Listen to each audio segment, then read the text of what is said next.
One, welcome to Tamil Keralam. അപ്പോൾ ഇന്ന് തിങ്കളാഴ്ചയാണ്, കാലത്ത് 5 മണി. ഇന്ന് പൊങ്കലാണ്. അപ്പോൾ എല്ലാവർക്കും ഇനിയ പൊങ്കൽ നൽവാഴ്ത്തുക്കൾ. അപ്പോൾ തമിഴിലാണ് പറഞ്ഞത്. കാലത്ത് 5 മണിയൊക്കെ ആയി. അപ്പോൾ ഇന്ന് പള്ളിയിൽ പൂജയുണ്ട്. പൂജ കഴിഞ്ഞ് വന്നതിന് ശേഷം പൊങ്കൽ ഉണ്ടാക്കാമെന്ന് വിചാരിച്ചു. കാലത്ത് തന്നെ ഒരു ചായ ഇട്ട് കുടിച്ചു. ചായ കുടിച്ചാലേ നല്ലൊരു ഉന്മേഷം കിട്ടുന്നത് പോലെ തോന്നും. അതുകൊണ്ട് ഒരു ചായ കുടിച്ചതിന് ശേഷം ഞങ്ങളങ്ങനെ പള്ളിയിൽ എല്ലാവരും കൂടി പോയി. പള്ളിയിൽ പോയിട്ട് വന്നതിന് ശേഷം പൊങ്കലുണ്ടാക്കാമെന്ന് വിചാരിച്ചു. ഇപ്പോൾ സമയം ഒരു 5:30 ആയി. 6 മണിക്കാണ് പള്ളിയിൽ പൂജ. അപ്പോൾ 8-8:30 പൂജ കഴിഞ്ഞു. ഞങ്ങൾ പൂജ കഴിഞ്ഞ് വന്നതിന് ശേഷം പൊങ്കൽ ഉണ്ടാക്കാനുള്ള സാധനങ്ങളൊക്കെ എടുത്തു വെച്ചു. കഴിഞ്ഞ വർഷം പൊങ്കൽ വെളിയിൽ വെച്ചാണ് ഉണ്ടാക്കിയത്. നല്ല അടുപ്പൊക്കെ കൂട്ടി കോലൊക്കെ ഇട്ട് അങ്ങനെയാണ് ഞങ്ങൾ കഴിഞ്ഞ വർഷം പൊങ്കൽ ഉണ്ടാക്കിയത്. പക്ഷേ ഈ വർഷം വീട്ടിനകത്ത് കിച്ചണിൽ വെച്ചാണ് പൊങ്കൽ ഉണ്ടാക്കുന്നത്. അപ്പോൾ ആദ്യമായിട്ട് ഞാൻ 1 കപ്പ് പച്ചരി എടുത്തിട്ടുണ്ട്. പച്ചരി വെള്ളത്തിൽ കുതിർത്തിടണം. അപ്പോൾ 2-3 വെള്ളം കഴുകി മാറ്റിയതിന് ശേഷം ഉള്ള വെള്ളമാണ് നമ്മൾ പൊങ്കൽ ഉണ്ടാക്കാൻ ഉപയോഗിക്കുന്നത്. അപ്പോഴാണ് നല്ലോണം അത് നല്ല പൊങ്ങി നൊരച്ച് വരിക. അപ്പം ഞാൻ ആദ്യം 2-3 വെള്ളം കഴുകി മാറ്റി. 3ാമത്തെ വെള്ളം ഞാൻ എടുത്തു വെച്ചിട്ടുണ്ട്. അപ്പം ചിലരൊക്കെ ഈ വെള്ളം ചേർക്കാറില്ല. ഈ വെള്ളം ചേർക്കുമ്പോഴാണ് നന്നായിട്ട് പൊങ്ങി വരുന്നത്. അപ്പോൾ പാന എടുത്തിട്ടുണ്ട്. പാന കുഞ്ഞു പാനയാണ്. അപ്പോൾ കഴിഞ്ഞ വർഷം ഇച്ചിരി വലിയ പാനയിലുണ്ടാക്കി. ഈ വർഷം കുഞ്ഞു മതി. ചെറിയ പാനയിലാണ് ഉണ്ടാക്കുന്നത്. ഇതിലിനി മഞ്ഞൾ കെട്ടിക്കൊടുക്കാം. ഈ മഞ്ഞൾ പപ്പ കൊണ്ടുവന്നതാണ്. അപ്പോൾ എൻ്റെ ടെറസിൽ മഞ്ഞൾ നിൽക്കുന്നുണ്ട്. ഞാൻ വിചാരിച്ചു അപ്പോൾ പൊങ്കലിന് കറക്റ്റായിട്ട് മഞ്ഞൾ വിളവെടുത്തതിന് ശേഷം അതുകൊണ്ട് കെട്ടി നമുക്ക് പൊങ്കൽ ഉണ്ടാക്കാമെന്ന് വിചാരിച്ചു. പക്ഷേ അതിനു മുമ്പ് പപ്പ കുറേ മഞ്ഞൾ കൊണ്ടുവന്നിട്ടുണ്ട്. അപ്പം ഞാൻ ഇനി വിളവെടുക്കുന്നില്ല. ഇനി ഒരു മാസം എല്ലാം കഴിഞ്ഞതിന് ശേഷം അത് വിളവെടുക്കാമെന്ന് വിചാരിച്ചു. അപ്പം മഞ്ഞൾ വലിയ മഞ്ഞളാണ്. അത് ഇതിൽ കെട്ടാൻ പറ്റുകയില്ല. അതുകൊണ്ട് ഞാൻ പകുതിയൊക്കെ ഒടിച്ച് മാറ്റി ചെറുതായിട്ട് കുറച്ച് മാത്രം എടുത്ത് ഇതിലൊരു ചുറ്റി അങ്ങനെ കെട്ടി വെച്ചിട്ടുണ്ട്. അങ്ങനെ ഒരുവിധം കെട്ടി വെച്ചിട്ടുണ്ട്. അപ്പോൾ പാനയിൽ മഞ്ഞളൊക്കെ കെട്ടുന്നത് മംഗളകരമായിട്ടിരിക്കാൻ വേണ്ടിയാണ്. മഞ്ഞളൊക്കെ ഈ സമയമാണല്ലോ വിളവെടുക്കുന്നത്. അപ്പോൾ ഇതിൻ്റെയൊക്കെ ഒരു ഭാഗമാണ് അത്. അപ്പോൾ മഞ്ഞൾ നമ്മൾ കെട്ടി കൊടുത്തു. അങ്ങനെ പാന അടുപ്പത്ത് വെച്ചു. ഇനി ആദ്യമായിട്ട് 1 കപ്പ് പാല് ഞാൻ ചേർക്കുന്നുണ്ട്. അപ്പോൾ പാല് ചേർക്കുമ്പോഴാണ് പെട്ടെന്ന് അത് പൊങ്ങി വരുന്നത്. നമ്മൾ അരി കഴുകിയ വെള്ളവും ചേർക്കാറുണ്ട് ഇനി ഇതിൽ. അപ്പോൾ പാലും അരി കഴുകിയ വെള്ളമൊക്കെ ചേരുമ്പോഴാണ് അത് നല്ലോണം പൊങ്ങി.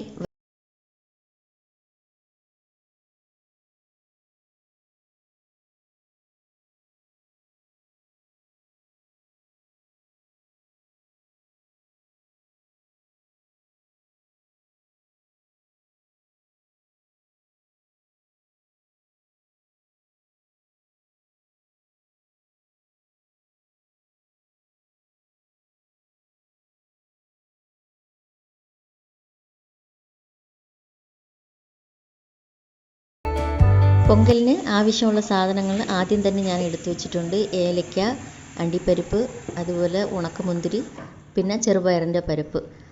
ചെറുപയറിൻ്റെ പരിപ്പ് ചെറുതായിട്ട് വറുത്തിട്ടാണ് നമ്മൾ ചേർക്കുന്നത്. അപ്പോഴാണ് കുറച്ചുകൂടി നല്ല രുചി കിട്ടുക. അപ്പോൾ പച്ചയ്ക്ക് ചേർത്താലും കുഴപ്പമില്ല. പക്ഷേ ഞാൻ എപ്പോഴും ചെറുതായിട്ട് വറുത്തിട്ടാണ് ചേർക്കുന്നത്. മറ്റൊരടുപ്പത്ത് ഒരു ചട്ടി വെച്ചിട്ടുണ്ട്. ഇതിൽ ഇനി നമുക്ക് ചെറുപയറിൻ്റെ പരിപ്പ് ചേർത്ത് കൊടുക്കാം. ഒരു 4 അല്ലെങ്കിൽ 5 മിനിറ്റ് ഒന്ന് വറുത്തെടുത്താൽ മതി. അതിൻ്റെ കളർ ഒന്ന് മാറി കിട്ടണം. പിന്നെ നല്ലൊരു മണം കിട്ടണം. ചെറിയൊരു മണം വരുന്നത് വരെ ചെറുതായിട്ട് നമുക്കൊന്ന് വറുത്ത് കൊടുക്കാം. അപ്പോൾ ഞാൻ 1 കപ്പ് പച്ചരിയാണ് എടുത്തിട്ടുള്ളത്. അതിൽ 1/2 കപ്പിനും താഴെ, അതായത് 1/4 കപ്പിന് കുറച്ചുകൂടി അളവിൽ ചെറുപയറിൻ്റെ പരിപ്പ് ഞാൻ എടുത്തിട്ടുണ്ട്. അപ്പോൾ പാല് പൊങ്ങി വരുന്നതിന് മുമ്പ് നമുക്കിത് നല്ലോണം വറുത്തെടുക്കാം.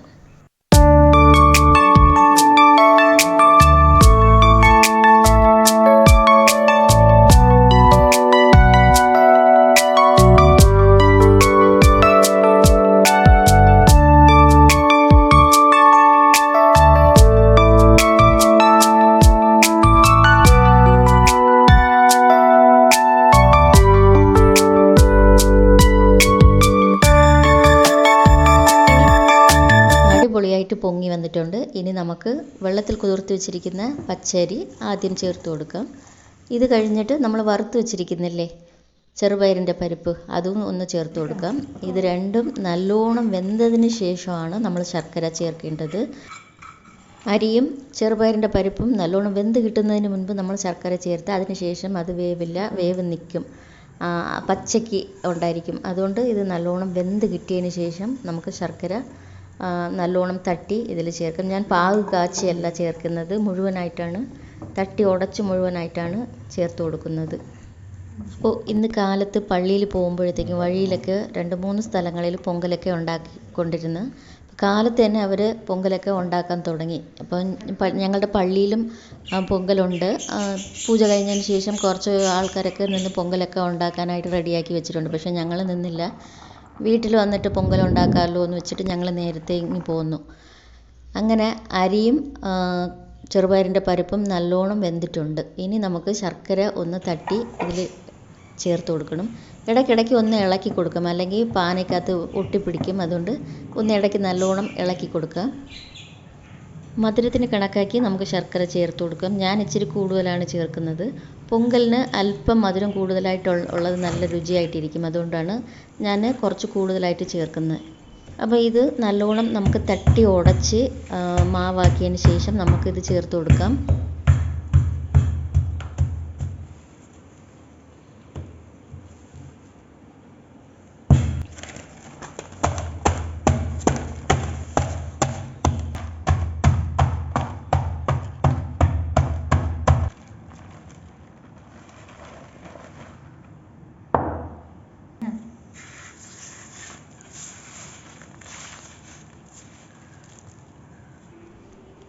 അരി നല്ലോണം വെന്ത് നല്ല കുഴഞ്ഞ് കിട്ടിയിട്ടുണ്ട്. അപ്പോൾ ഇത് പരുവാണ്. ഈ സമയത്ത് ഞാൻ ശർക്കര ചേർക്കുന്നുണ്ട്. ഇനി നല്ലോണം നമുക്ക് ഒന്ന് ഇളക്കി കൊടുക്കാം.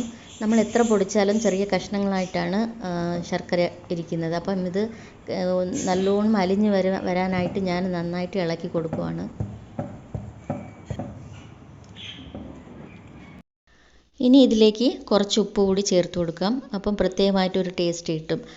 മധുരവും ഉപ്പും എല്ലാം കൂടി ചേർന്നിട്ട് നല്ലൊരു ഡിഫറെൻ്റ് ആയിട്ടുള്ള ഒരു ടേസ്റ്റ് കിട്ടും. അതിന് വേണ്ടിയാണ് ഉപ്പ് ചേർക്കുന്നത്. ഞാൻ എപ്പോഴും പൊങ്കൽ ഉണ്ടാക്കിയാലും അതിൽ കുറച്ച് ഉപ്പ് ചേർക്കാറുണ്ട്. ഉപ്പ് ചേർത്തതിന് ശേഷം നല്ലോണം ഇളക്കി കൊടുക്കാം. അത് കഴിഞ്ഞിട്ട് തട്ടി വെച്ചിരിക്കുന്ന ഏലക്കായ ഞാൻ ചേർത്ത് കൊടുക്കുന്നുണ്ട്. അത് ചേർത്തതിന് ശേഷം നല്ലോണം ഇളക്കി കൊടുക്കാം. അപ്പോൾ ഏകദേശം പൊങ്കൽ റെഡിയായി. ഇനി അവസാനമായിട്ട് ഫൈനൽ ടച്ചായിട്ട് നെയ്യിൽ കുറച്ച് മുന്തിരിപ്പരിപ്പും ഉണക്കമുന്തിരിയും കൂടി നമുക്കൊന്ന് വറുത്ത് ചേർക്കാനുണ്ട്. അപ്പോൾ ഞാനിത് പൊങ്കലൊക്കെ വയ്ക്കാൻ തുടങ്ങിയപ്പം 8:30 ആയി. ഇപ്പോൾ സമയം 9 ആയി.